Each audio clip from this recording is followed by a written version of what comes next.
মোদী সরকার মুসলমানদের বিরুদ্ধে ভারতীয় হিন্দুদের আগ্রাসন বিরোধী মনোভাবকে চাঙ্গা করার জন্য সেই নাটক মঞ্চস্থ করেছে।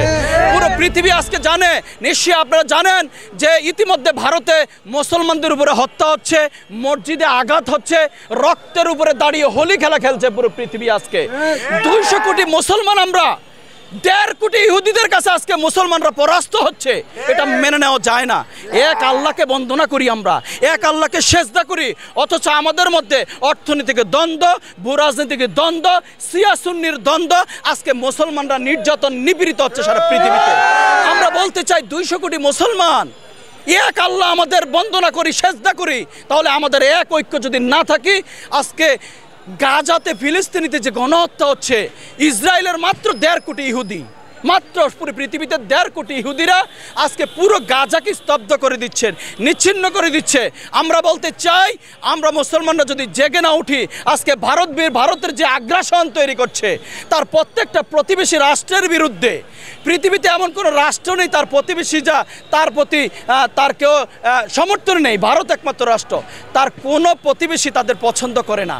প্রত্যেকটা প্রতিবেশী রাষ্ট্র, ভারতে 20 কোটি মুসলমান আছে, বাংলাদেশে 20 কোটি মুসলমান আছে, পাকিস্তানে 25 কোটি মুসলমান আছে, আপনার শ্রীলঙ্কাতে আছে, মায়ানমারে আছে। আমরা যদি জেগে উঠি, এই ভারতের এই আগ্রাসনের বিরুদ্ধে রুখে দাঁড়াতে আমরা প্রস্তুত আছি।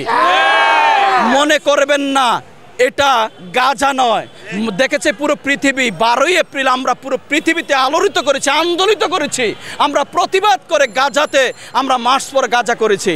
আমাদের মাত্র 1 ফুট দূরে ভারতের অবস্থান। এদেশের 20 কোটি মুসলমান ঠিকই কিন্তু জিহাদের জন্য রওনা দিবে। এখনই বন্ধ করুন। ভারতের মোদী সরকারের উদ্দেশ্যে বলছি, আপনার দেশের ভারতের জনগণের উদ্দেশ্যে বলছি, আমাদের দেশের জনগণের, ভারতের জনগণের কোনো ক্ষোভ নেই।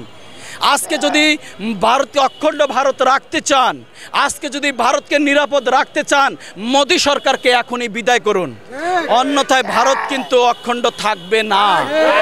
আমরা প্রত্যেকটি আগ্রাসনের বিরুদ্ধে যুদ্ধ ঘোষণা করছি, সেটা যে কোনো সামাজিক আগ্রাসন হোক, অর্থনৈতিক আগ্রাসন হোক, পানি আগ্রাসন হোক, আজকে সাংস্কৃতিক আগ্রাসন হোক, প্রত্যেকটি আগ্রাসনের বিরুদ্ধে আমরা যুদ্ধ ঘোষণা করছি।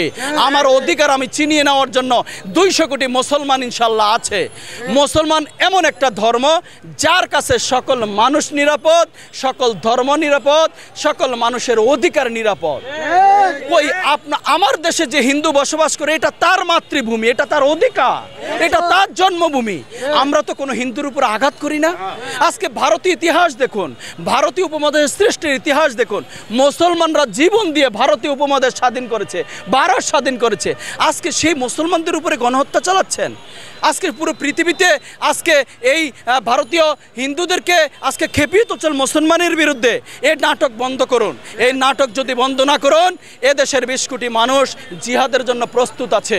আপনাদের বিরুদ্ধে আজ জিহাদের ঘোষণা দিয়ে সীমান্ত অতিক্রম করে ভারতে কিন্তু ঠিকই ঢুকে যাবে। মনে রাখবেন, 2-3টা ড্রোন উড়িয়ে কখনো ইমানদার মানুষের ইমানি শক্তি নষ্ট করা যায় না। আজকে তার উদাহরণ গাজাতে দেখেন, প্রকৃতির কি নিয়ম, প্রকৃতির কি সত্যতা। আজকে আগুন জ্বলছে ইসরায়েলে, আগুন জ্বলছে আমেরিকাতে। গণহত্যা বন্ধ করুন। মানবতা সবচেয়ে বড় ধর্ম। সে কোন ধর্ম এটা বড় কথা নয়, একজন মানুষ, এই মানবতাই তো পৃথিবীতে সবচেয়ে বড় ধর্ম, তাই না? আজকে এই মানবতার ধর্মকে সমুন্নত রাখার জন্য, বিশ্বব্যাপী একটি ভ্রাতৃত্ব প্রতিম বিশ্ব তৈরি করার জন্য আসুন আমরা মানবিক হই, সকল দ্বিধা বিভক্তি আমরা ভুলে যাই।